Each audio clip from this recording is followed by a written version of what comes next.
Muchas gracias. Gracias por la invitación. Gracias, muchachos, por estar acá en esta Cuernavaca lluviosa. Pues miren, voy a hablar no soy un teólogo, soy un poeta. Fui formado en el catolicismo. Yo quise ser jesuita, pero me echaron con justa razón, ¿no? El tema de la obediencia no se me da. ¿No? El voto de la obediencia es el peor, pues, porque va contra uno mismo, la castidad y la pobreza como quiera, pero que te digan que vas por acá cuando tú quieres ir por allá, no se me daba, ¿no? Entonces me dijeron, pues sáquese de aquí, ¿no? Y bueno, me formaron parte de los jesuitas, viví en una colonia, bueno, en los cinturones entonces de miseria de la Ciudad de México, con una comunidad jesuítica durante un año, aprendí muchísimo. Y pues mi formación, por otro lado, estudié en la preparatoria con los misioneros del Espíritu Santo, pero bueno, hay lazos comunicantes en Concepción Cabrera de Armida. Este preámbulo va a servir. La fundadora, realmente la madre espiritual que acaba de ser beatificada, pues su primer director espiritual era un jesuita, ¿no? Y cierta parte de la espiritualidad ignaciana pasó de alguna manera a la congregación de los misioneros del Espíritu Santo. Bueno, un poquito de más elementos para decir que pues hablo desde mi fe, desde mi experiencia y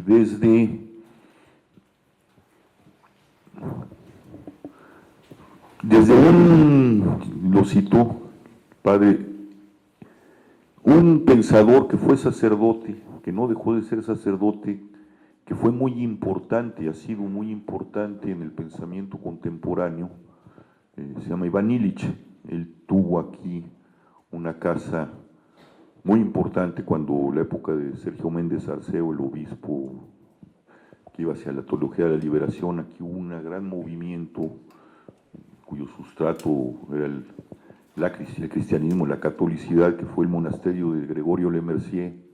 Fue muy radical, reformó y refundó mucho del monacato.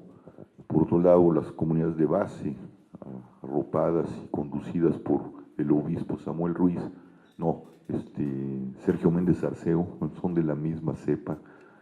Y por otro lado, el CIDOC, el Centro Intercultural de Comunicación Social, que funda Iván Illich, sacerdote que precisamente por la persecución, por la radicalidad de su pensamiento, tiene que dejar, no se reduce al Estado laico, pero simplemente se retira, deja de ser sacerdote. Pero realmente toda su filosofía, que se basa en una interpretación de la historia, tiene que ver con el teólogo, y con un teólogo de la encarnación, ¿no?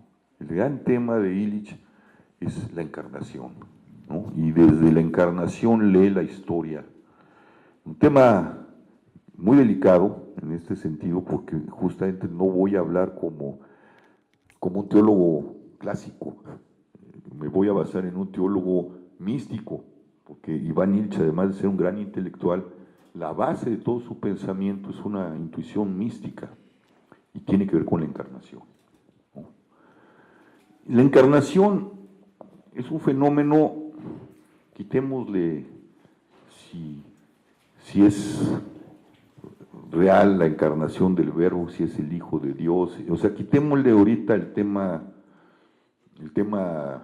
teológico, ¿no? Es decir, veámoslo como un acontecimiento, ya sea que por la fe creamos que así sea, ya sea que porque esa cosa que sucedió y la interpretación que se dio a partir de ese fenómeno cambió y marcó al mundo, particularmente al occidente, lo que va a ser el occidente, con un proceso irreversible, ¿no?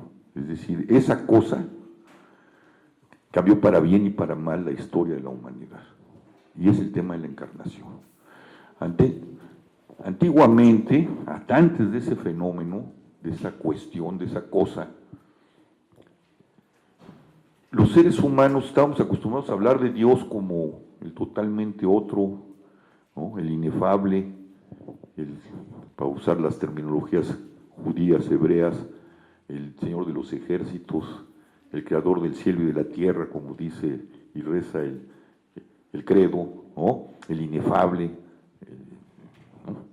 Y de repente, y eso es lo que nos dice San Juan, porque ese es para mí el Evangelio de la Encarnación, el Evangelio de San Juan, de repente esta cosa, que es un verbo, ¿no?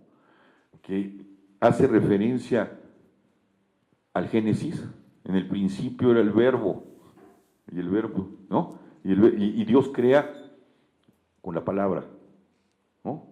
Y dijo, hágase la luz y se hizo, ¿no? El tema es el verbo, la palabra. Y de repente ese verbo con el que Dios crea, sucede con San Juan, en la aparición, la Navidad que vamos a celebrar pronto, resulta que esa cosa llamada verbo con el que fue creado todo, se encarna. O sea, el totalmente otro, el inefable, el sin nombre, el Señor de los ejércitos, el todopoderoso, se hace uno como nosotros, ¿no? El prólogo del Evangelio de San Juan es maravilloso, ¿no? En el principio era el verbo y el verbo estaba en Dios y el verbo era Dios, retoma todo, recapitula el inicio del Génesis y luego dice, y el verbo se hizo carne y puso, creo que no usa esa palabra, ahorita no tengo, es que las traducciones varían, puso su tienda entre nosotros. Y San Juan queda absolutamente prendado de esa cosa, de eso que entendió, ¿no? Porque es un asunto del entendimiento, es algo que sucedió en un niño pobre, como nos lo narran los otros evangelios, ¿no? Y la Navidad y todo, pero en realidad lo que estaba sucediendo es un fenómeno como cualquiera. Estaba naciendo un niño pobre dentro de un universo extraño, y Juan mucho tiempo después dice, es eso, una cosa extraña, esa cosa gigantesca, monstruosa que ha creado, a la que estamos sometidos, se hizo uno de nosotros. Lo pudo tocar, lo pudo oler, se recargó en su pecho en la última cena, lo vio morir, el Todopoderoso. Ese acto de la encarnación es un acto verdaderamente, o la idea de la encarnación, para no, estamos entre hombres y mujeres de fe, ¿no? Esa cosa que nosotros creemos que sí, así sucedió, como lo dice San Juan, como lo dice el Evangelio, pero quitémosle eso y la sola idea de que es el Dios Todopoderoso se hizo eso, es absolutamente escandalosa, absurda. ¿A quién se le va a ocurrir? Es como si ahorita, mañana amanecemos y el Reforma y en la jornada en primera plana dice, Slim repartió su fortuna entre todos los pobres y se fue a vivir a una última pinche casa de Ciudad Nezahualcóyotl, ¿no?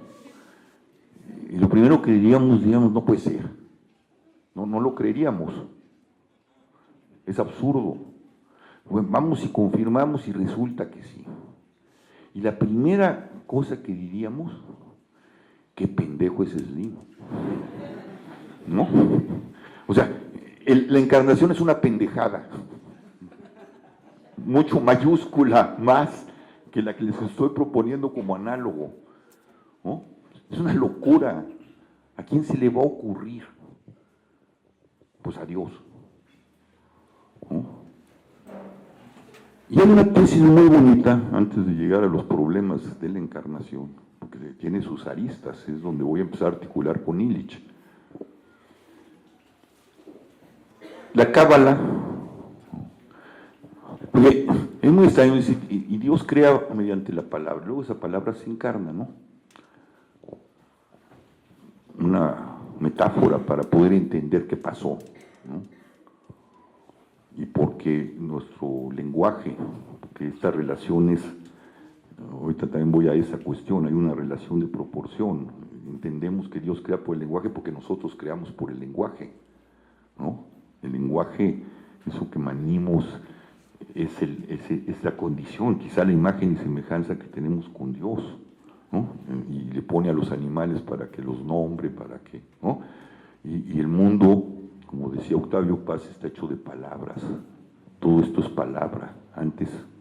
Y después de que lo fabricamos sigue siendo palabra. Si no lo pudiéramos nombrar, no existiría.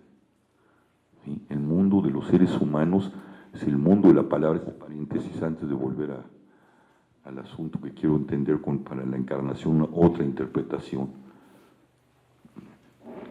La palabra, ¿no? Yo creo que uno de los grandes problemas que vimos de violencia que vimos es que perdimos el sentido de la palabra, los significados profundos, ¿no? Paz mismo lo decía, cuando se pierden los significados, las sociedades se pierden y se prostituyen, cuando se corrompe la lengua. Y vivimos una época de corrupción de la lengua. Y vivimos detrás de lo que ya no tiene orden, como en la palabra de Dios, como aquello que ordena el mundo, que es la palabra, pues es el caos, es la noche, es la oscuridad, es la violencia. Pero bueno, esto es una disquisición lingüística que vale. Isaac Luria, uno de los grandes cabalistas, siglo XVII, XVI, que es una de las tradiciones más místicas o más profundamente místicas de la tradición judía, genera un término tzimtzum, dice, tzimtzum, que es un término que para poder entender la cábala, ¿no? Que tiene que ver con la lengua, con el lenguaje, con la interpretación del lenguaje, la Biblia y las palabras del hebreo como interpretación del sentido más profundo. Dice que Dios, y esto tiene que ver con la palabra, ¿no? Voy a volver a la discusión lingüística, si no me entienden algo me paran y me dicen vuélvele a explicar, ¿no? Dice que la única forma que Dios podía haber creado el mundo era retirándose, haciéndose para atrás. De lo contrario, solo hubiera habido Dios. Y de alguna forma, cuando Dios dice la Biblia, el Génesis, crea mediante la palabra, lo que está es retirándose. Un buen poeta, un buen narrador, nunca aparece. Está retirado de su palabra. El universo es un buen análogo. Si un buen novelista quiere ser un buen novelista, tiene que retirarse. Y dejar que esa cosa, esa trama que creó y sus personajes sigan su propio destino, ¿no? Cuando uno hace novela, yo tengo esa experiencia, y estás viendo que se lo va a cargar la chingada, y tienes la tentación de cambiarle su destino, porque te duele, y dices, no, porque si no, ya no voy a ser un buen novelista. Si no dejo que esto viva, y cumplan su destino, lo que ellos construyeron como destino, pues esto ya no tiene sentido. Nadie me va a leer en primer lugar y no tiene sentido. Ese mundo ya no tiene sentido y te retiras y dejas que esa cosa vaya. Dios crea así, se hace para acá, para que el mundo pueda ser. Primer acto, el tzimtzum. El primer acto de la creación que podemos analogar al primer acto de la creación como nos lo describe y nos lo narra el Génesis, a través de la palabra. Dios se retira y deja la palabra, ¿no? Y luego esa palabra se va a encarnar, ¿no? Esto es fantástico. Y lo pueden analogar con el amor. Para que una relación funcione, o para que los hijos crezcan bien, ¿no? O para que tengamos una buena relación de pareja, si no te retiras, o sea, si no das un paso atrás para que el otro sea, si tú lo invades, si tú quieres controlarlo, si tú quieres resolverles la vida, ya te los chingaste. No vas a tener un hombre o una mujer, vas a tener quién sabe qué. O vas a acabar embroncado con tu mujer, o tu mujer contigo.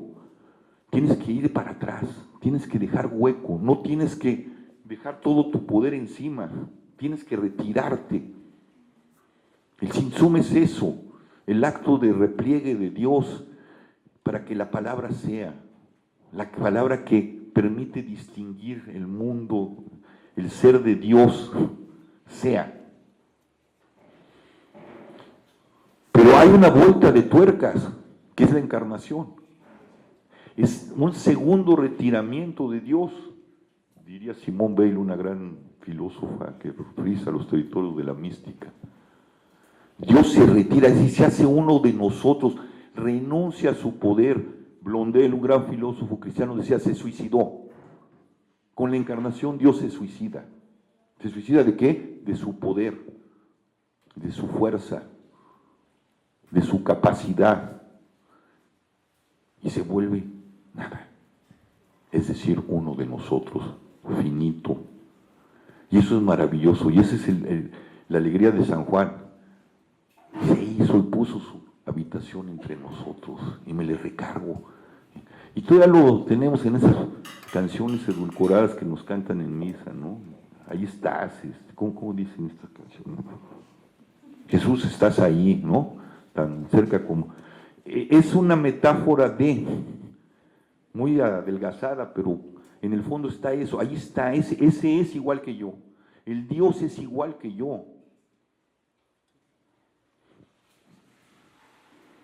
¿Dónde? Aquí San Juan lo expresa, y el Génesis lo expresa a través de poesía, ¿no? Una poesía muy filosófica, el verbo se hizo carne, y el principio era la noche, el caos, ¿no? Y Dios dijo, hágase la luz, etc.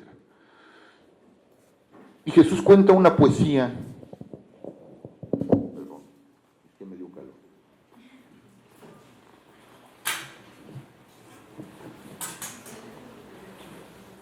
Para decirnos esto, porque es un acto de amor, o sea, siempre nos dijeron, a mí eso me revienta del cristianismo y del catolicismo, o sea, yo soy medio herético, de que la encarnación era un acto necesario, era para rescatarnos de nuestros pecados, porque somos ojetes y demás cosas, ¿no? Y entonces nos cargaron una deuda que cargamos durante siglos, ¿no? Hasta la expresión esta dolorista que tuvo la espiritualidad cristiana en el siglo XIX, parte del XX, ¿no?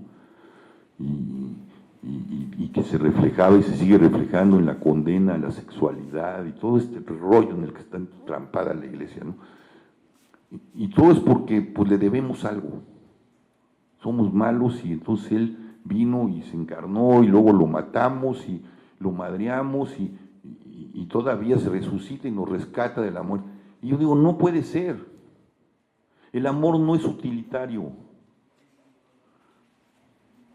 el amor no es una deuda. Cuando tú amas, y por eso San Agustín con esta sabiduría decía, ama y haz lo que quieras, ¿no? Es pura gratuidad. El que ama no roba, el que ama no mata, el que ama no destruye, el que ama no insulta, el que ama, ¿no? Y ese acto es un acto gratuito, es la gracia. ¿Por qué se encarnó Dios? ¿Por qué hizo el Sinsú? ¿Por qué se hizo detrás de su palabra y después se encarnó en la historia? Pues porque se le pegó la gana. Porque así es el amor. Oye, ¿no estás viendo que tu hija te maltratan, te insultan, ¿no? Y todavía les das? ¿Por qué? Porque se me pega la gana. O sea, no hay ninguna razón, porque amo. No hay una razón objetiva ni utilitaria, ni porque le vas a cobrar luego, es que me la debes, como los políticos, ¿no? Yo te hice un favor. No es de ese orden, eso nos ha hecho mucho daño. El orden de la encarnación es un acto gratuito, inmenso, que después Jesús, que era un poeta, luego se nos olvida, contaba historias. Era un señor que contaba historias que llaman parábolas, ¿no? Nos narra, y aquí ya voy a empezar a entrar en el fenómeno duro de la encarnación, el problema de la encarnación y Occidente, nos narra en la parábola del buen samaritano. Me imagino que todos la recuerdan, la resumo. Un samaritano, es decir, un enemigo de los judíos, estaban peleados y a muerte, lo agarran los ladrones, como nos puede pasar acá, lo matan, bueno, lo hieren.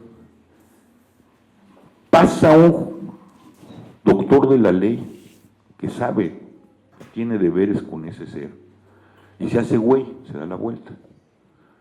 Pasa otro, no me acuerdo si otro gran, también un conocedor de la ley, y también se hace pendejo, se va, ¿no? Él lo deja herido. Y viene el judío, viene el samaritano, el enemigo, se compadece de él, va por él, se lo lleva, lo cura y se encarga de que esté bien. Esto que llevamos 2000 años sigue siendo igual de absurdo. Imagínense,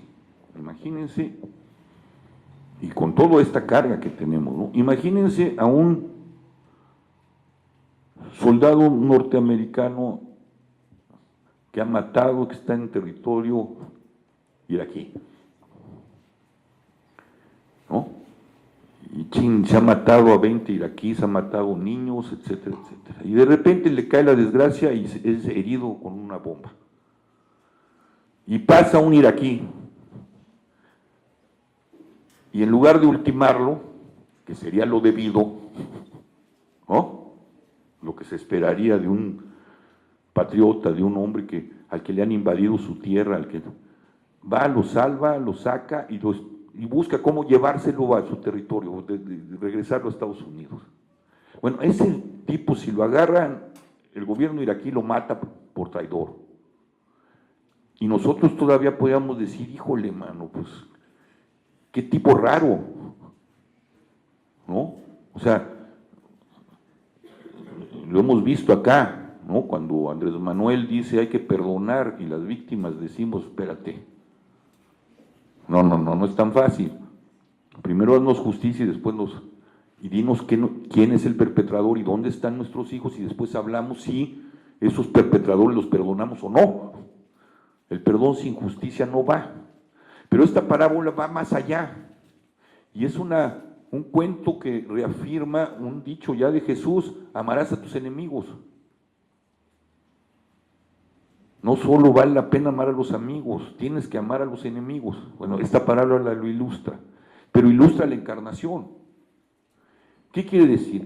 Y aquí está el gran parteaguas de esa idea, o de ese suceso en la historia de Occidente, ¿no? Antiguamente, la idea de la nación no es una idea jurídica, es una idea casi carnal, ¿no? Uno nacía de una matriz. Entonces tenemos esa referencia de la patria en lugar de los padres, ¿no? Pero en realidad nuestra relación con esta patria es casi jurídica, ¿no? Pues nos registraron aquí nacimos y somos mexicanos y amparados por la Constitución y todo. No, en la antigüedad haber nacido allí era haber nacido de una matriz. Y todos aquellos que habían nacido de esa matriz eran tus hermanos, casi carnales, en el sentido de la carnalidad. Y había deberes de hospitalidad, deberes con esos, ¿no? Con nosotros no, los genoi no, dirían los griegos, ¿no? Genoi, pues, los bárbaros tampoco, ¿no? Aunque fueron mucho más allá los romanos porque crearon la adopción, ¿no? Pero ya entraban en un territorio jurídico. Pero en el sentido más entrañable, la matria es la matria. Y la gente de mi matria son mis hermanos. Los demás se los puede cargar la fregada, son mis enemigos, son los genoi, son los barbaroi, esos que hablan barbar, ¿no? Ese es el sentido de bárbaro. Los bárbaros no hablan la lengua civilizada, esos no tengo deberes con eso. Y por eso la parábola es tremenda.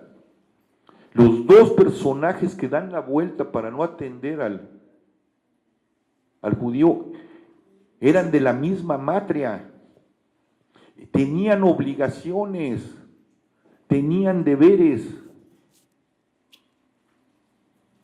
y no los cumplen. Y el que no tenía deber,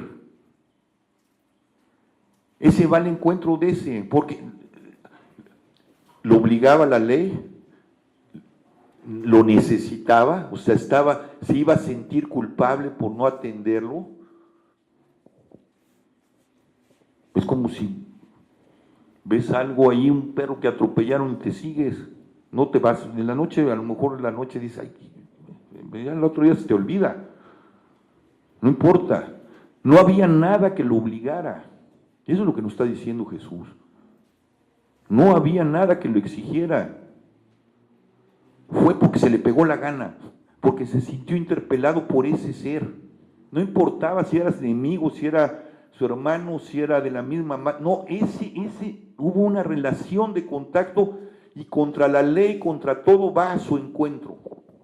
Es el acto de la encarnación explicitado en un poema muy concreto, en un cuento muy concreto. Lo hubiera podido matar y nadie le hubiera reprochado nada, eran enemigos. En ese momento, todo el fenómeno de la encarnación introduce una idea del amor que no existía. Una idea absurda, una idea loca, como la encarnación misma. Y desajusta todo el aparato, todo el mundo estable en el que se movían los deberes, las relaciones de matria, los enemigos, queda absolutamente desarticulada. ¿Dónde se va a ver la desarticulación? Y esto tiene que ver, estoy hablando ya desde Eliche.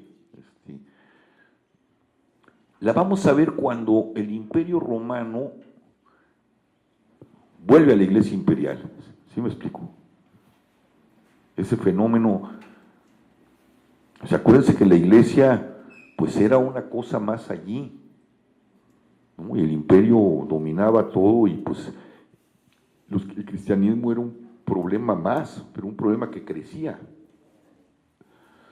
Y luego nos han contado esa historia que Constantino, el emperador, pues nos cuentan esta cosa así muy de geografía, de mala geografía, donde ve un signo, ¿no?, de la cruz y le dices que tienes que llevar a la iglesia, con ese signo vencerás y les vas a poner en la madre a los bárbaros. Bueno, pero lo que sucede en realidad es que Constantino era un político muy hábil. El imperio estaba desgajándose, estaba siendo golpeado por los bárbaros. Las costumbres romanas estaban relajadas. Un poco lo que pasa en esta época. Y Constantino dice,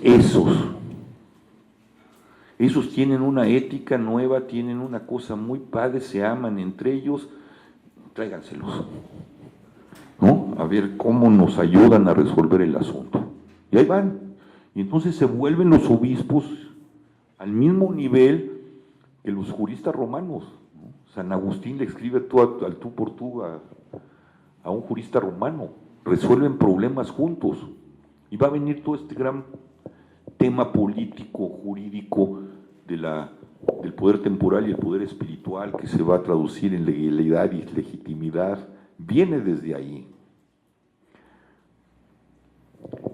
¿Y qué hace la Iglesia? La parábola es muy específica. Y la relación que tenemos con el Verbo, de ahí su carnalidad, esta carnalidad del Verbo que se hace carne, se hace uno de nosotros, es una relación de proporción. O sea, nosotros entendemos verbo como palabra, pero logos tiene muchos sentidos, es proporción, es relación, es analogía, ¿no? Es decir, el Dios, Cristo, es proporcional a mí y está en relación a la proporción de nuestra carnalidad, ¿no? Cristo, y por eso estas cosas, citaba estas canciones que decimos, cuando decimos, y Cristo, Jesús está aquí, tan cerca como puedo tocarlo, es un rollo de yo-tú, no es un rollo de todo, no es mi rollo con Él. Jesús tenía un rollo con sus suyos. San Juan tiene su rollo y dice, sí, yo lo toqué, yo estuve ahí cerca. La Magdalena, todos los que estuvieron ahí cerca, pues eran una relación yo-tú. Y la relación yo-tú era así, no hizo milagros, no nos hablan de milagros así, fuera de la multiplicación de los panes, de milagros así que nos resolvieran a colectividades inmensas los problemas, ¿no? Cura un ciego, a la suegra de Pedro, hace unas curaciones muy de yo-tú, muy carnales, muy como la del samaritano, yo y tú. Eso creo, dice Illich, lo dice Illich, fue muy mal leído por la Iglesia. Es decir, la parábola la cuenta Jesús a petición de una pregunta: ¿quién es mi prójimo? No hace ninguna disquisición filosófica, ni teológica, ni nada. Cuenta una historia, cuenta esta historia. Y entonces termina diciendo: ¿quién crees que adoró como prójimo? Es el fin de la historia.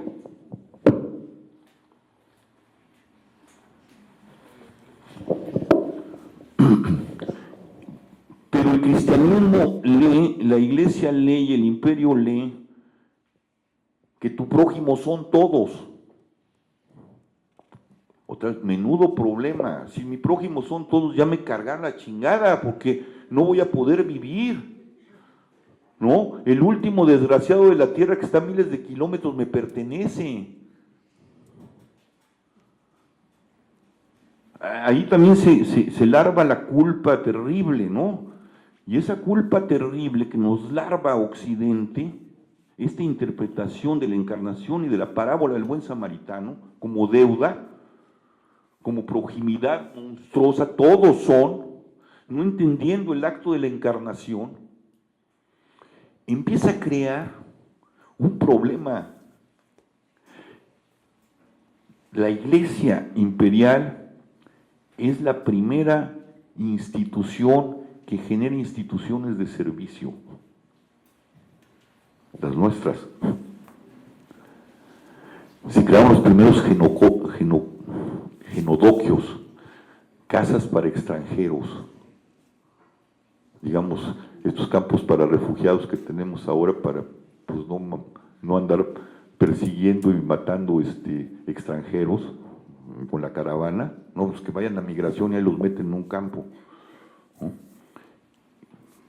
Las primeras casas para viudas, para huérfanos, los primeros asilos. Todo ese entramado se fue creado por la interpretación de la encarnación y particularmente, diría Illich, de la parábola del buen samaritano. Entonces la relación yo-tú, la relación profunda, carnal, dejó de existir. San Jerónimo dice: no lo hagan.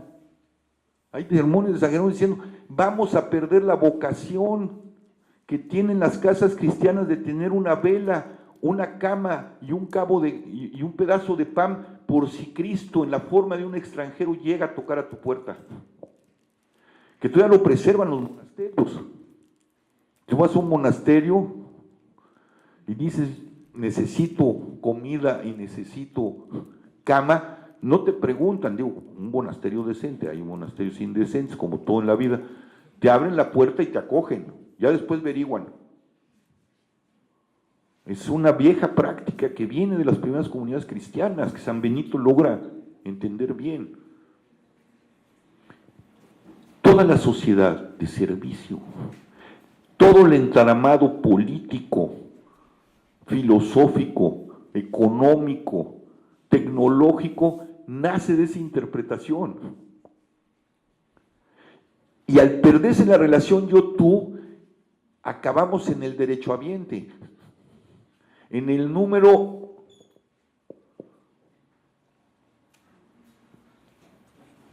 que te distingue como un ciudadano, en el INE, en el Seguro Social. Te vamos a atender. ¿Mandé? Sí, sí, pero además primero dime que eres un ciudadano, ¿no? Primero demuéstrame que eres ciudadano y después te doy tu INE y te doy, y que te inscriban allá donde trabajas en el Seguro Social para que tú puedas tener derecho a ser atendido hospitalariamente. Y dice, y por eso digo que esto es tremendo, es lo mejor que llegó al mundo. Y usa una frase de San Jerónimo: la corrupción de lo mejor es lo peor. La corrupción del amor es esto. las sociedades de servicio. Son las sociedades modernas que hacen y deshacen en función del bien de los hombres. ¿Sí me explico? Y además es ya peor. Cuando esa iglesia imperial toma rango, se vuelve administradora de nuestra alma. ¿Sí? O sea, si te quieres salvar y no ir al infierno, tienes que ir al confesionario. Digo, no he hablado de la construcción de la confesión, porque antes eran públicas, pero poco a poco van invadiendo la esfera privada, ¿no? Y tienes que confesarte. Y si no te confiesas, y si no te metes en los sacramentos y haces lo que yo digo que tienes que hacer, te vas al infierno. Fuera de la iglesia no hay salvación. Te administramos tu alma por tu bien. La Inquisición es hija de eso. Y por eso les llamamos padres, ¿no? Son los que tienen la capacidad de nosotros niños que necesitamos de alimento poco a poco para ir creciendo, bueno, ahí te lo van a dar, ¿no? Y ahora estos profesionales se multiplicaron. Voy a tener un niño con el ginecólogo. Oye, pero mi mamá dice, tu mamá no sabe ni madre, el aparato ginecológico. Y te vuelves tu hijo empieza, tú y tu hijo, administrados por un hombre, generalmente son ginecólogos, administran tu vida desde el nacimiento hasta la muerte.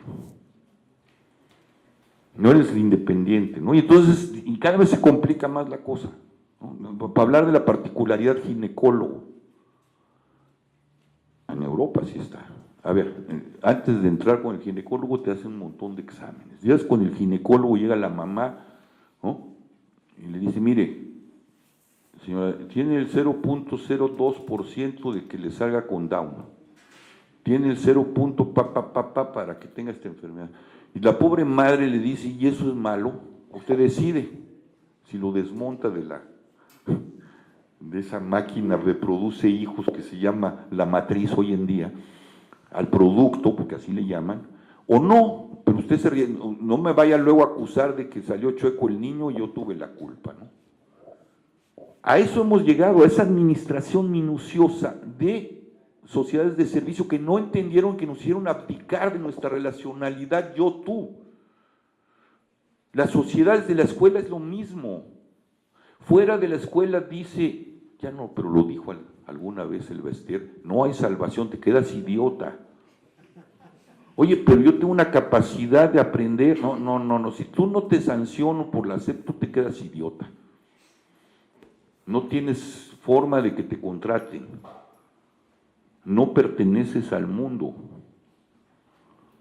Hoy voy a construir mi casa. ¿Dónde está el arquitecto? ¿Dónde están los elementos que dicen que tú puedes construir tu casa? Ah, pero no la puedes construir tú.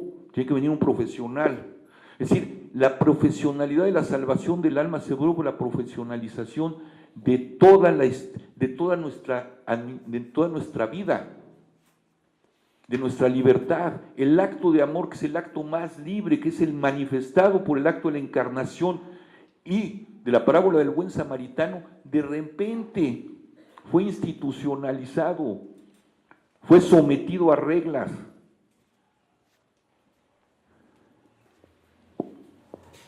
Y la consecuencia es esto.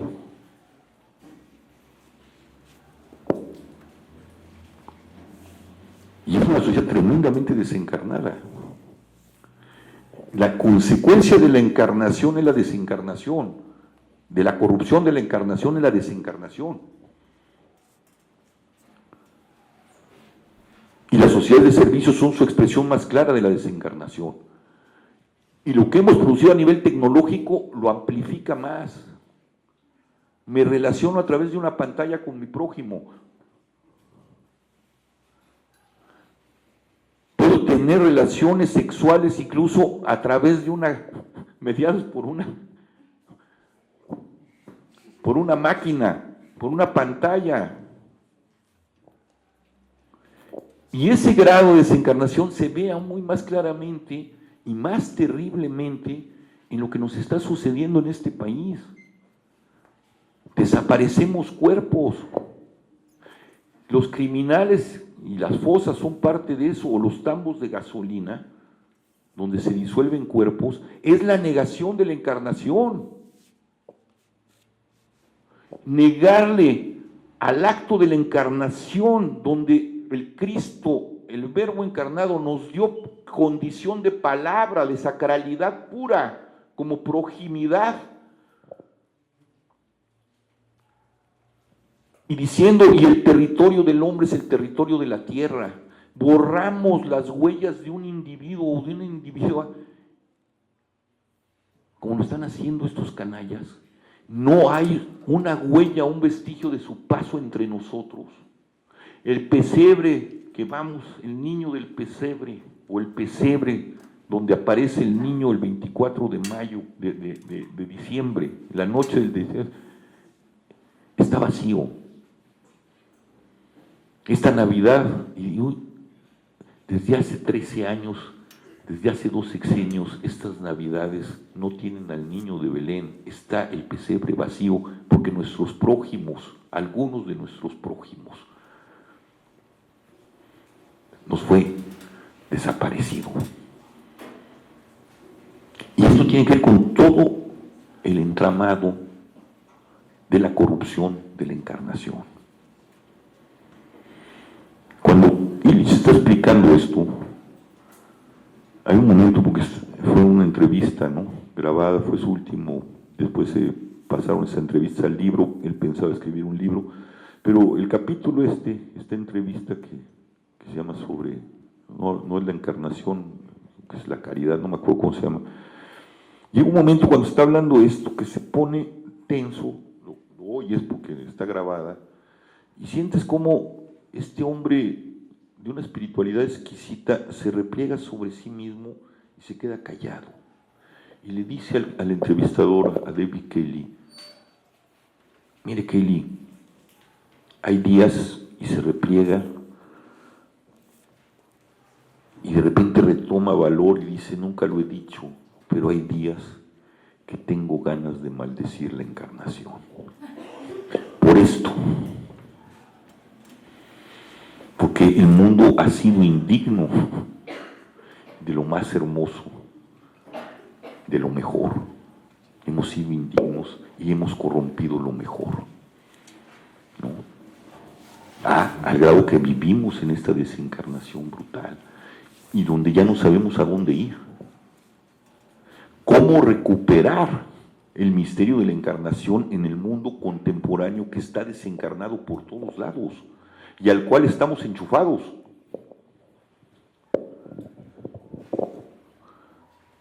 Cuando se institucionaliza la caridad, que es su expresión en la hospitalidad, que se vuelve servicio, tenemos esto. Cuando todos son nuestros prójimos, ya nadie es nuestro prójimo. Y entonces pues mandamos a los niños a la escuela, a los viejos al asilo, todo se nos vuelve estorbo, para eso pagamos impuestos, para que nos resuelvan problemas, ¿no? Y cada vez hay más profesionales que quieren administrar nuestras vidas y que empiezan a administrarlas, y cada vez nuestras relaciones de compromiso se vuelven cualquier cosa, porque la relación yo-tú es una relación difícil, es una relación que implica responsabilidades, que implica compromisos, que implica estar allí. El gran pecado, a final de cuentas, el gran pecado, no todo el entramado moralizante con lo que nos han llenado, el gran pecado es darle la espalda al amor, es darle la espalda a aquel con el que tú decidiste caminar. No estoy hablando de las relaciones de pareja, estoy hablando de las relaciones de amistad o de las relaciones que tú implicaste en una relacionalidad como la del judío y el samaritano. No podemos traicionar, pero ya nos traicionamos. No importa, no hay compromisos, hay un montón de entramados de servicio y ahora tenemos el internet pues para despreocuparnos del prójimo. No nos importan para hablar de cosas muy concretas, los desaparecidos que encontramos en Tetelcingo, que desapareció el gobierno y que entregamos 11 cuerpos. no nos importa. Pero puta, una hambruna en el último, en la Jojutla de África, ahí estamos yendo a poner nuestras provisiones porque no nos compromete, ¿sí me explico? Ahí se encargan las asociaciones de servicio de resolver el problema. A mí, mi problema es dejarles ahí 4 panes o 8 latas, y yo ya me voy a mi casa a dormir tranquilo. Y, oye, el prójimo que te acaban de desaparecer de tu amiga, ¿qué vas a hacer para recuperarlo? No, ese es mucho problema. Ahí está la PGR para que lo resuelva, ¿no? Ahí está la CEAP. Cuando, yo me acuerdo, lo hicimos con la universidad y no hubo forma de hacerles entender. Cuando abrimos Tetelcingo, que el gobierno se nos viene encima, pues porque lo poníamos en evidencia con desapariciones forzadas, y empiezan a golpear a la universidad para golpearme a mí y al exrector, y el sindicato se voltea y me dice, no son nuestros muertos. Yo, ¿cómo que no son nuestros muertos? Aquí hay muchachas desaparecidas de la facultad de filosofía, y aunque no lo fueran, son nuestra familia. No vamos a resolver el problema de todos los muertos, pero este por lo menos sí lo haga mío.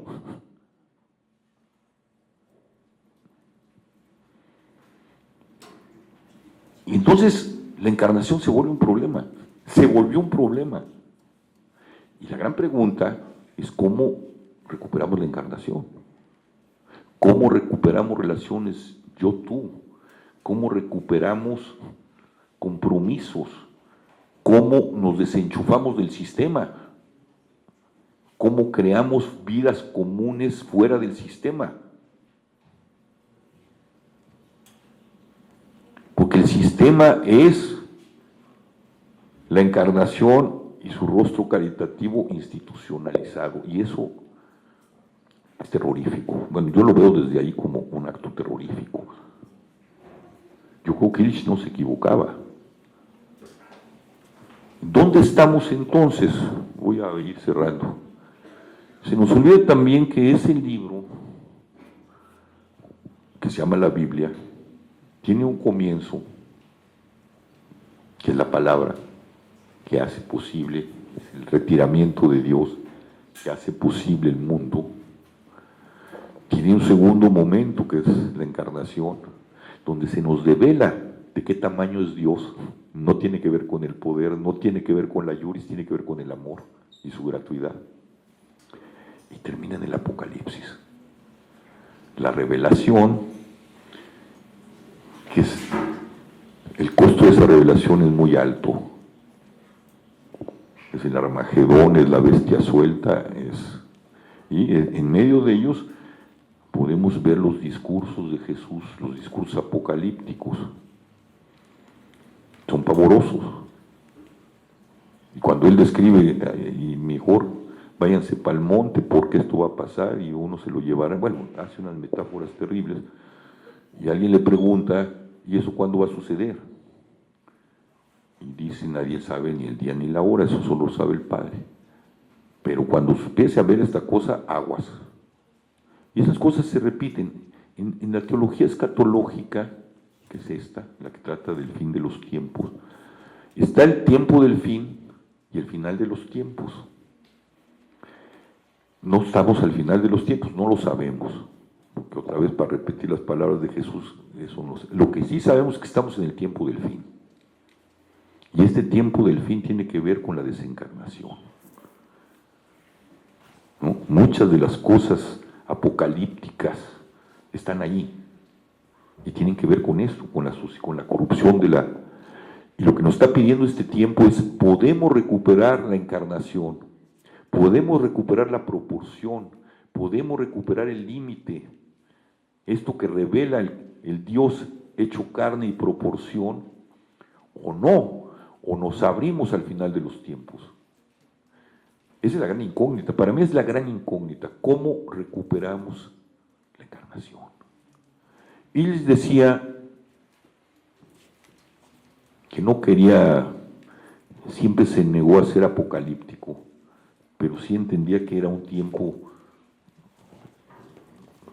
de fin, ¿no?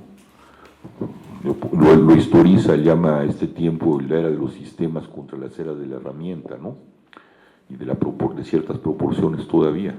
Pero bueno, sería otra historia, sería para un seminario, estoy sintetizando nada más. Él dice, lo único que queda es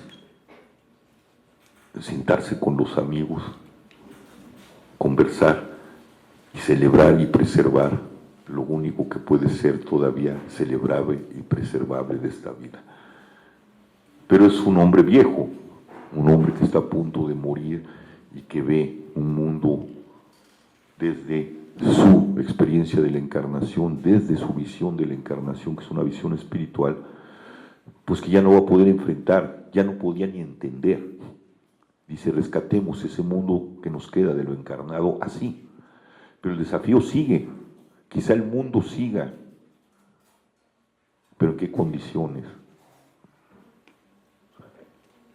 O cómo un mundo ya desmesurado, ya tan desencarnado, puede ser rehabilitado en el orden de la encarnación. Son preguntas que están allí, que yo me hago, pero yo también ya estoy al final, o muy cerca del final, estoy en mi tiempo del fin. Pero es la gran pregunta que tienen ustedes y que tienen las generaciones posteriores, ¿no? El mundo que dejamos con todo este proceso que les estamos heredando es un mundo muy terrible. Y nosotros ya no lo podemos resolver. Entendemos y tratamos, Illich trata de acá, se dijo, pero esto lleva una carrera y una dinámica muy monstruosa. Y todos estamos siendo afectados por él. Y en ese sentido ustedes tienen la respuesta, o tendrán que construir la respuesta, pero siempre mirándose, porque esa es la historia de Occidente, esa es nuestra historia, en lo mejor que vino al mundo, que es la encarnación. ¿Cómo recuperamos la encarnación sin volver al pasado? Porque no podemos volver a él.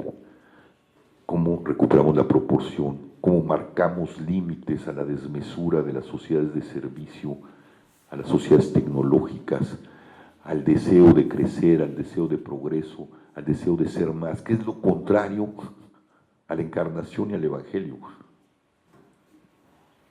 ¿No? Y con esto termino. Y les dice que el tamaño de la oscuridad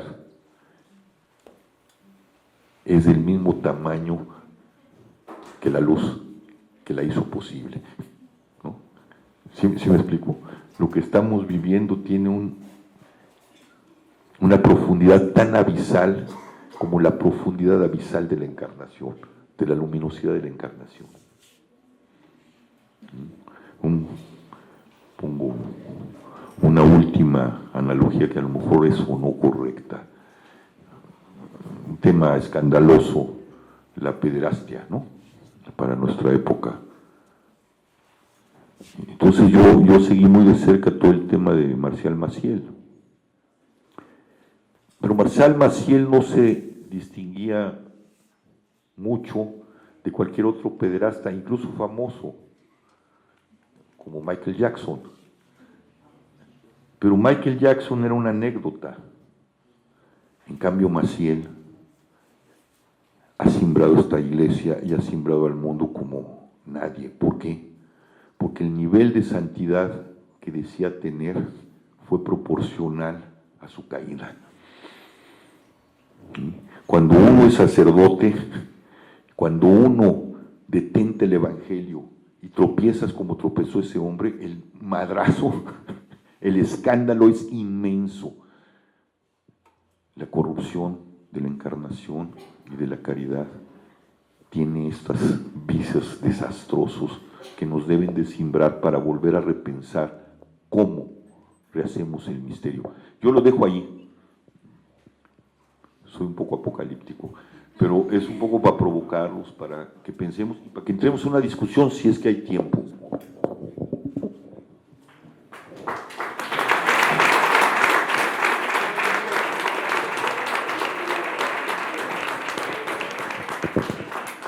A ver, entonces, sí habría un rato de preguntas y respuestas. Me gustaría que elaboren algunas preguntas. Aprovechemos, ¿verdad?, que está Javier aquí con nosotros y que nos comparte esto que la verdad a mí me parece súper bueno, súper interesante y eso que nos reta. ¿Quién tiene por ahí alguna pregunta ya formulada? Preguntas. Sí, aquí Hugo. A ver si alcanza. Bueno, mi pregunta directa sería, en el momento en el que desaparece tu hijo, ¿cómo puedes llegar como a volver a abrazar la religión con un suceso tan terrible?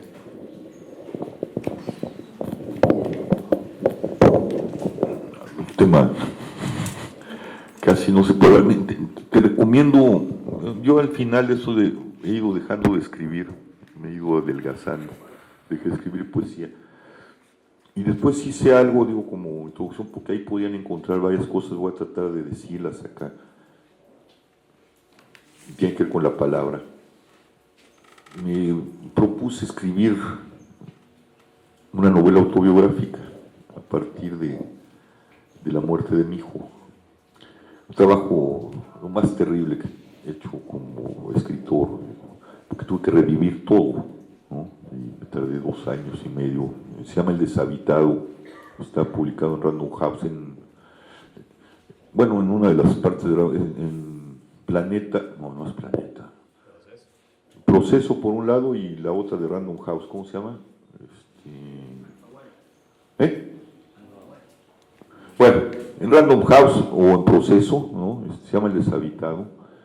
Y bueno, tiene muchos niveles, tiene nivel espiritual, familiar, histórico. Traté de mapear eso. Fue muy duro y fue muy sano a la vez, ¿no? La palabra, por eso al principio de esta plática decía que la palabra es el mundo, ¿no? Es el mundo de los seres humanos, el mundo con proporciones. Esto está acá, esto está acá. La palabra da contorno, ¿no?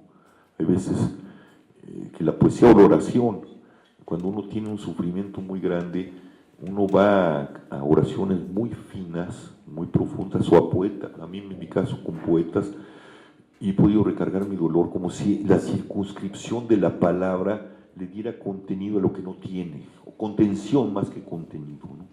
Y bueno, eso no me cicatrizó, ya no era una herida dura, purulenta, sangrante, ya no lo es, pero ahí está, ¿no? Esa cosa está ahí, porque el mal, que es terrible, sus consecuencias son terribles, queda grabado. Por eso, extrañamente, ¿no? Es algo que a mí me inquieta mucho. El Cristo resucitado resucita con sus llagas, esas no se las quita ni Dios. Son las huellas y los vestigios de lo que el mal le hizo a ese cuerpo amado por Dios, y no lo puede glorificar, lo puede salvar, pero el vestigio del horror, del mal, de lo que ese mal grabó en su cuerpo y en su carne, está allí, ¿no? Porque si no, pues no. El mal tiene concretud y especificidad. Bueno, pero la palabra, que es sagrada, que tiene los contenidos, ciñe, arropa. Entonces escribí esto, bueno, para decirte que allí hay mucho de eso, ¿no? Y termino diciendo eso, ¿qué quedó del cristiano? ¿No? Parte de lo que quedó del cristiano lo estoy diciendo aquí. No creo en la providencia extramundana, no creo que Dios interviene, creo que ese es un asunto de los hombres, de la huella que Dios dejó en nosotros. Creo que ese es un tema nuestro.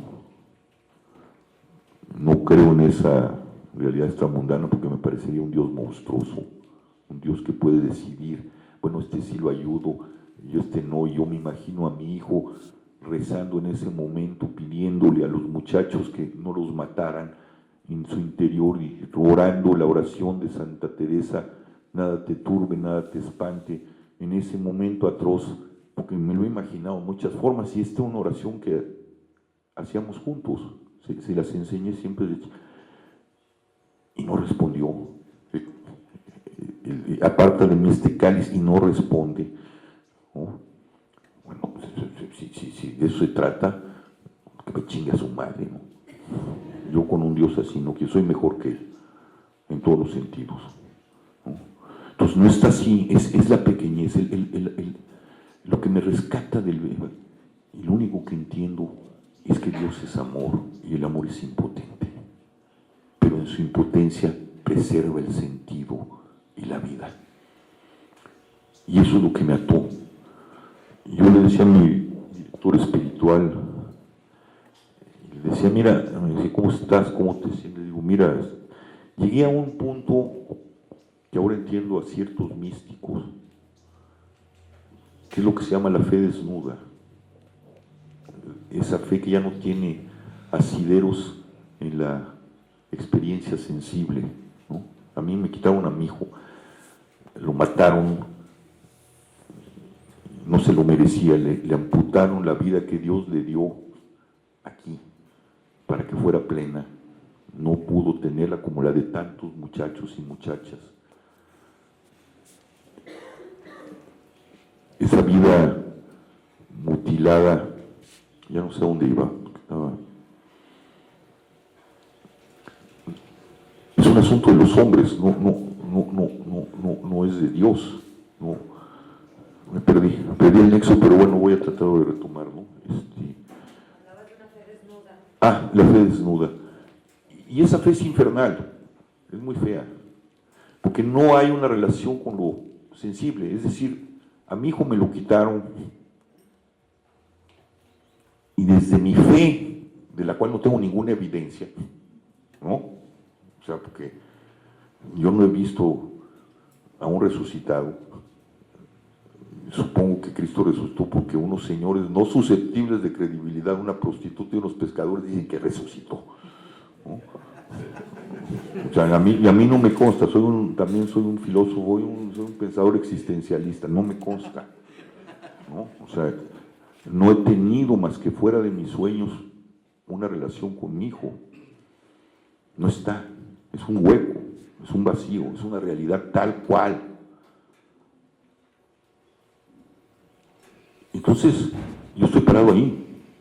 ¿Qué me sostiene? Pues eso, es el único análogo, guardando sus debidas proporciones, Cristo en la cruz. ¿Qué lo sostiene? No están los suyos. Bueno, San Juan en su vida al Monte Carmelo, cuando habla de la experiencia espiritual, le habla de la, ¿cómo le llaman? La noche oscura de los sentidos, la noche oscura del espíritu, etc. En estos grados altos o bajos, no sé cómo ya definirlo, allí no hay relación. Imagínate al Cristo en la cruz. Él dijo que el papá respondía, ¿no? Él dijo que el amor era la base de todo, ¿no? Y de repente lo agarran y dicen, no, a ver, tú eres un apestado de Dios y de los hombres y te vamos a matar como criminal de derecho común. Y en la noche está ahí diciendo, puta, quítame este cáliz. No, pues no estábamos jugando así. Y van y lo clavan. Y no están los suyos. El amor no está. Hay desprecio, hay odio. Los suyos ya se fueron. Allí en su revelación sensible, pues lo que nos dice que estaba Juan ahí jovencito, o lo que nos describe la tradición, y la Virgen y unas mujeres, sus amigas. Y párale de contar. El establishment de su fe, porque era un judío, lo está aplastando. Y el imperio está cayendo sobre él. Y él se está muriendo, y no se está muriendo así suavecito. Lo taladraron, lo madrearon, lo golpearon, y se voltea y Dios se calla. ¿Qué es lo que lo mantiene unido al misterio? Pues la fe desnuda, porque no hay ningún dato en la realidad que pueda amparar eso. Lo que está es el horror. Ese nexo, ahí estoy parado. Y yo me decía a mí, bueno, así estoy, ya no creo en muchas cosas. Te voy a decir cómo estoy. Me decía mi director espiritual. Y te lo voy a usar con una parábola zen. Los zen son maravillosos. Generalmente todos los místicos y los grandes espirituales hacen cuentos, ¿no? Como Jesús. Y dice esto, bueno, no es una parábola, es una sentencia tomada de la realidad. Dice, para cruzar de una orilla a otra necesitas una barca. Cuando ya la cruzaste, pues la barca puede desaparecer. Con mi oración, con tantas. Yo le dije, en el momento en que mataron a mi hijo, yo crucé la otra orilla y la barca que me ha permitido estar aquí y excavarme para vivir de esa fe desnuda, pues ya se la llevó la chingada, ya no me sirve de nada. Todo lo que aprendí, que la providencia, que el Dios amor, que todo, no está. Tengo un dato del amor, pero es un dato que no tiene ninguna relación con la fuerza, con el poder, y eso me dice que Dios estaba allí como impronta, está en mí como una impronta. Nada más. Si soy imagen y semejanza de Él y me excavó lo suficiente, y esa barca que se llama la iglesia y la tradición, me dieron los suficientes elementos para excavarme y poder llegar a esa fe. No es agradable, no se las deseo, no se la deseo a nadie, pero es lo que sostiene. Y no podía haber sido de otra forma sin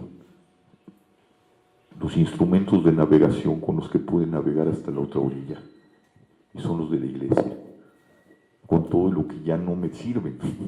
¿Sí me explico? Esa doctrina ya no me sirve como me la enseñaron. Me la sirve así, como amor, como libertad, como presencia, como dignidad, como negación ante la muerte, como negación ante la violencia, como negación a todo aquello que quiere humillar la palabra y la vida, porque la violencia es la negación de la palabra. ¿No? Y eso es fe desnuda. Decía un gran filósofo, tiene una obra monumental, filósofo cristiano, Charles Mueller, tiene una obra monumental de literatura, se llama Literatura y Cristianismo, y mapea. Y el primer tono se llama El silencio de Dios. Y toca, pues, Albert Camus, que era un agnóstico, no podíamos decir que era un ateo, hasta escritores cristianos muy atormentados y muy metidos en esto, son como de mi linaje, como George Bernanos, como Julian Green. Y Charles Mueller dice una cosa: cuando un padre de familia, y es lo que le pasa a mucha gente del mundo, particularmente entre nosotros, tiene que levantarse todos los días para buscar el pan de sus hijos, o a sus hijos desaparecidos, o la justicia por los hijos muertos, con la pura esperanza teologal,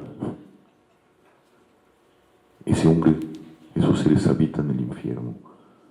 La esperanza teologal, que no tiene un amparo en la proporción de la ciudad de los hombres, y tienes que vivir con eso, porque la ciudad de los hombres no te va a dar esperanza, porque es injusta, porque desapareció a nuestros hijos, porque no te da un trabajo digno, no te reconoce o te trata como un animal, como lo está tratando a los migrantes. Es un mundo infernal. Y si no se pega un tiro es porque se sostiene de esa cosa que se llama la fe, la esperanza y el amor, la caridad teológica. Pero eso no es sagrado, porque el mundo humano, el mundo de la polis, debería ser como la sombra de esa fe, de esa esperanza y de esa caridad teologal. No sé si me expliqué dónde está parada mi fe. Muy bien. ¿Alguna otra pregunta? ¿Alguien que quisiera? Sí, por favor. Si quieres, ponte de pie para que se escuche mejor.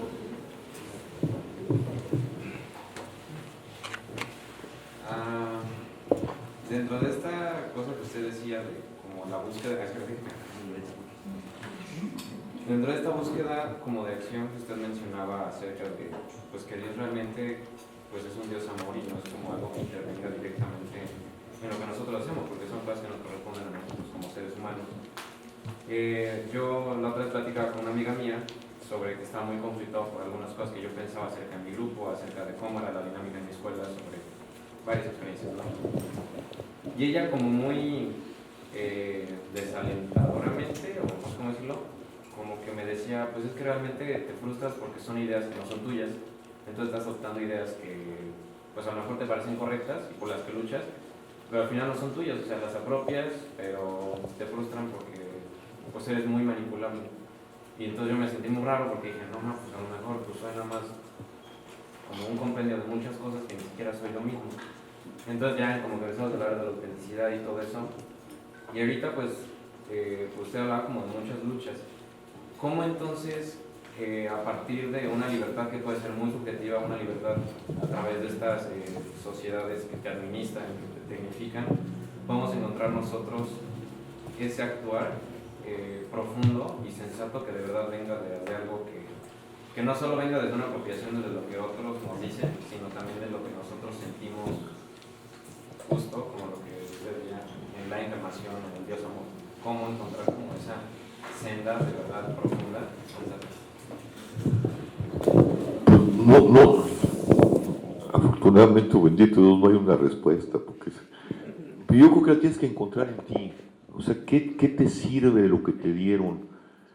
¿Qué te dice el Evangelio? Yo, para mí, me gusta confrontarme con eso, ¿no? Y los aderezos teológicos y todo eso, ¿qué me sirve para poder interpretar eso, que tenga relación con mi conciencia?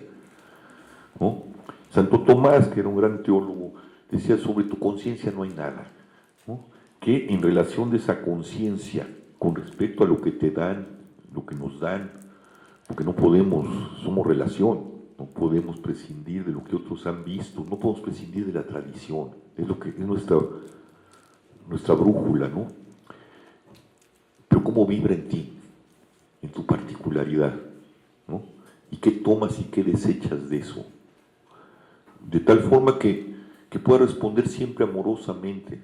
Nunca podemos responder al nivel que nos reveló Cristo, porque lo que hizo magnífico para mí, y no podemos hacerlo, por desgracia, o qué bueno,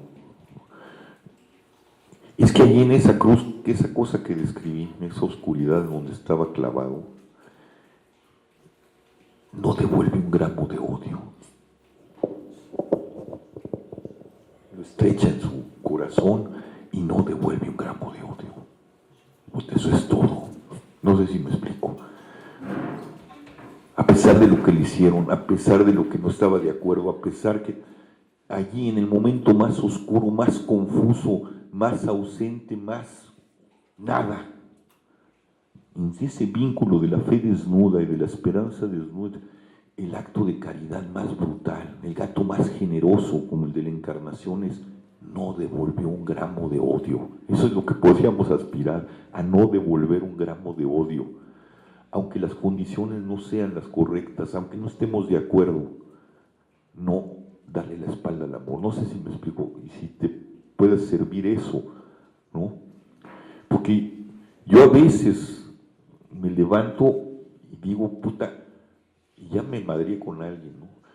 Y digo, es que estoy cobrando facturas, hay algo de mí que no fue totalmente purificado en mi dolor, y luego la cobras, sin querer, porque traes tanto dolor por dentro que la cobras.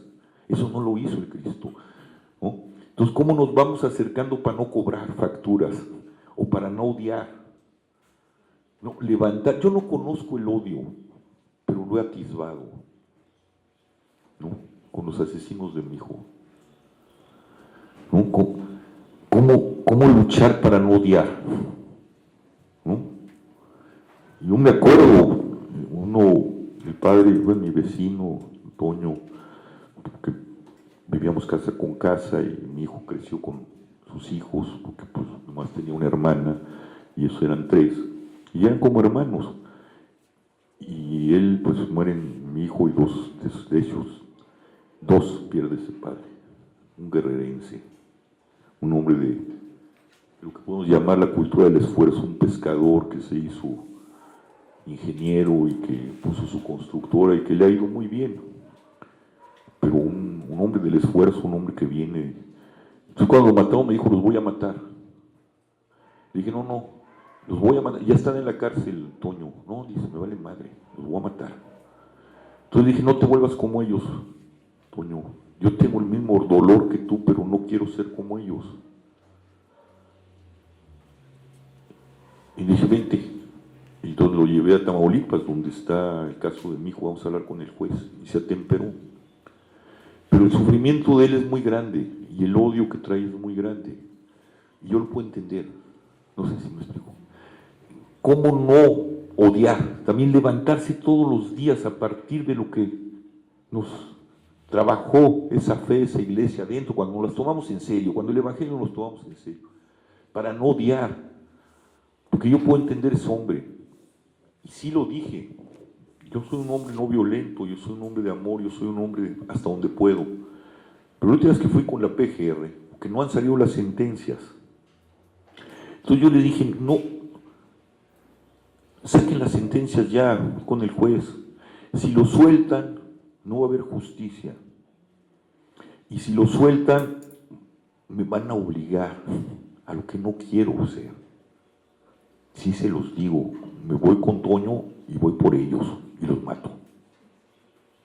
No voy a esperar por un sentido de justicia, porque no hay que ser tampoco cristianos edulcorados, de que yo no hago nada ni madre, ¿no? Hay también actos de justicia y actos de no permisividad de ciertas cosas. Entonces dije, no obliguen, porque no voy a esperar a que vengan y se lleven a mi hija en venganza o a mi nieto, o vengan por mí, o vayan a matar a otros muchachos. No lo voy a esperar. Si ustedes no hacen un acto de justicia, que es mantenerlos ahí, porque esos tipos son graves, es decir, no decapitaban, degollaban, o sea, yo les dije, quiero verlos yo quiero perdonarlos. Me dijeron, te vas a enfrentar a esto, ¿no? Ahí está. Si no me dicen ven, no voy. Porque si voy y ese hombre no quiere el perdón, o esos hombres no quieren el perdón, me van a ofender peor. No sé si me explico. El perdón es un canal de ida y vuelta, es un regalo, es un don. Es un aumentativo, es un sufijo, un prefijo que aumenta una palabra que es don. Es una amplificación de la gracia, de la gratuidad del amor. Pero si el que tienes del otro lado no lo quiere recibir, pues no hay perdón, no hay forma de que el perdón se cumpla. ¿Sí me explico? Puedes tener la intención, yo te voy y te doy un regalo, te llevo a tu casa un regalo bien bonito, tú agarras y lo tiras a la basura. ¿Dónde quedó la relación? Rompiste la relación, no hay forma de relacionarnos. ¿Sí me explico? Entonces, si un individuo de esta naturaleza sale, yo por eso entiendo a las autodefensas. Oye, ¿hasta cuándo vamos a permitir que se sigan llevando a nuestras hijas y sigan maltratando a... Hay un momento, y ahí está toda la guerra justa, de toda la lógica de la justicia en Santo Tomás, que dices, pues no, si hay que usar la violencia hay que usarla, pero no puedes permitir que el mal se establezca cuando a lo largo de la historia construirles los canales para la justicia, no para la venganza, no para la venganza. Y la justicia es otra cosa que no tenemos en este mundo. La justicia es cómo rearticulo o cómo rearticulamos ese ser que perdió su humanidad al destrozar la vida de otros, cómo lo recuperas en su humanidad. Porque creemos que la justicia es el castigo, no, es la penitencia, en el verdadero sentido de la palabra, esa que te rehace como ser humano. Con esto, a ver, hay una anécdota de Gandhi, muy bella. Gandhi le dolió mucho la guerra fratricida que terminó con la división de la India y el Pakistán. Se puso a ayunar. Está en la película, si la ven. Estaba ya como en su 35º días de ayuno ya, cuando a los 40 días ya no hay reversibilidad, o sea, la autofagia empieza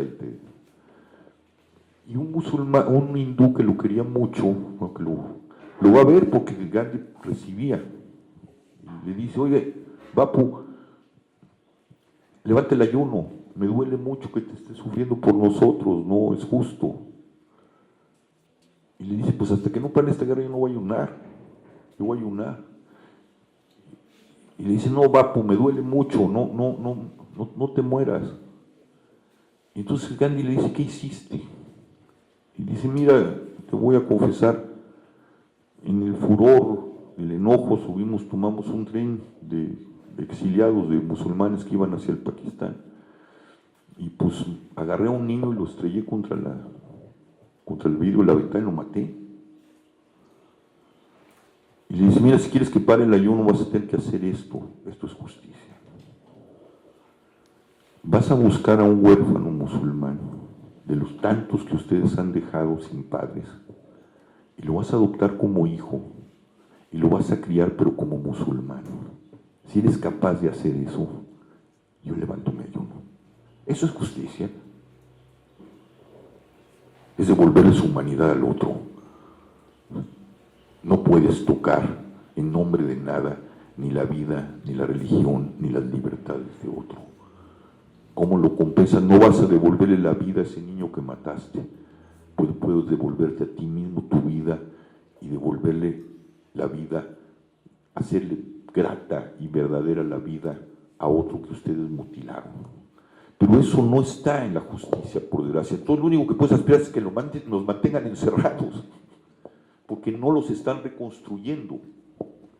¿Sí me explico? Entonces es compleja la historia de cómo enfrentarte diariamente a problemas desde el amor, desde la fe, desde la doctrina, a los problemas que la están poniendo constantemente en entredicho. Y cómo tienes que relaborar cosas, y cómo tienes que enfrentar esas cosas relaborando. Porque sí, hay veces que no, es que el perdón, como lo entiende Andrés Manuel, es punto y aparte. No, espérate, punto y aparte no. El problema es que la matanza de Cristo, que nos dice, todo tu prójimo que matas es un mal, me estás matando a mí, en ese sentido sí tiene sentido. No lo puedes permitir. Ya no podemos permitir eso. ¿Hasta cuándo? No. Entonces, el amor tiene que ver con la justicia y el perdón tiene que ver con la justicia o sea, se complejiza la cosa y tenemos que enfrentarla a la luz del Evangelio, a la luz de la tradición y a la luz de muchas cosas y de nuestro propio discernimiento. La última pregunta y vamos a terminar con ella. ¿Quién quiere hacerle una última pregunta a Javier? Sí. ¿Cómo desentumir este corazón generacional que si no me toca? ¿Cómo desentumir este corazón generacional que si no me toca esa realidad a la puerta de mi casa, si no es mi hermano o mi amigo el que fue desaparecido, si no es mi papá o mi mamá, no soy capaz de desconectarme y salir? Y también otra, cómo protegernos, porque bueno, yo vengo de Cancún y ahí la violencia ha ido a más. Trabajo en una universidad que hace 8 días desaparecieron a una chica y siendo muy honesta, me da miedo ya salir a la calle, me da miedo decir vamos a organizarnos, vamos a desentumirnos, vamos a ver por el otro, a atrevernos a ver a ese prójimo del que tú hablas, en esta realidad de vernos mutuamente y poder ver a ese Cristo que está siendo desaparecido, que está siendo crucificado, que sigue sin ser reconocido como resucitado.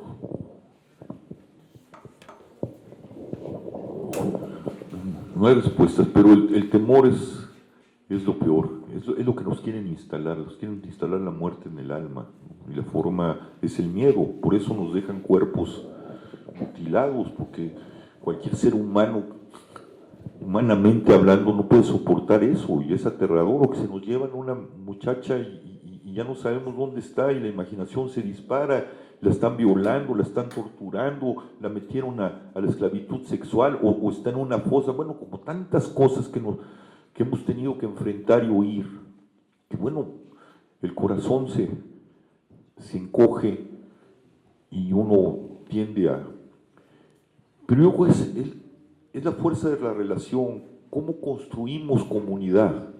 Yo me acuerdo, digo, cuento anécdotas porque no hay una respuesta, pero lo que sí es la relación y el valor.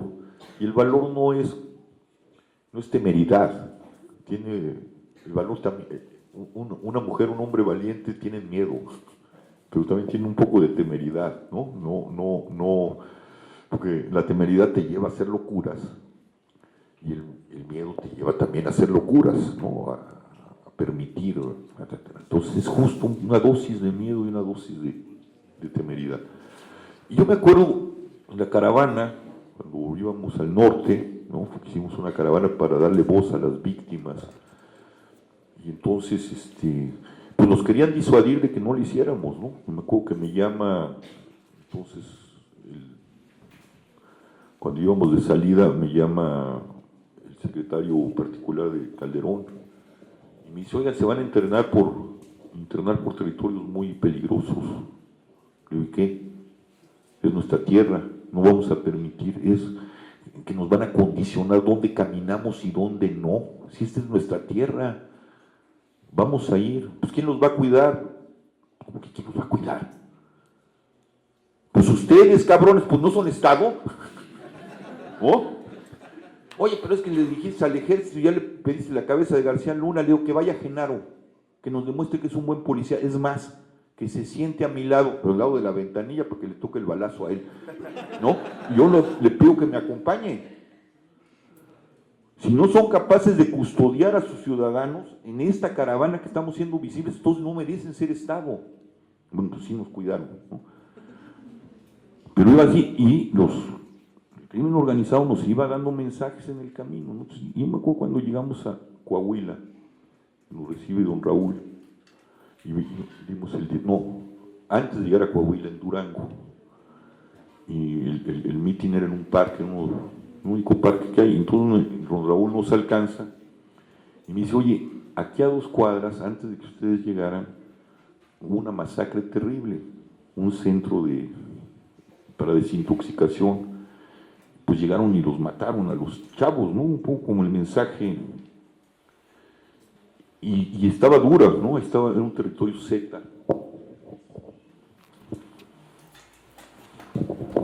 Y entonces pues las cosas estaban feas y llegamos allá al lugar del mitin, habían puesto una carpa de mucha gente y yo me subo y entonces me dice los policías que nos cuidaban, me dice el comandante, me dice, oiga, ya detectamos mucha gente armada para el mitin. No, le dije, pónganse a trabajar, nuestro trabajo es sacar esto y darle voz a las víctimas, su trabajo es cuidarnos, si nos matan ya tal, ni modo, su trabajo es, así es que ya no me vuelva a decir, pónganse a hacer su trabajo.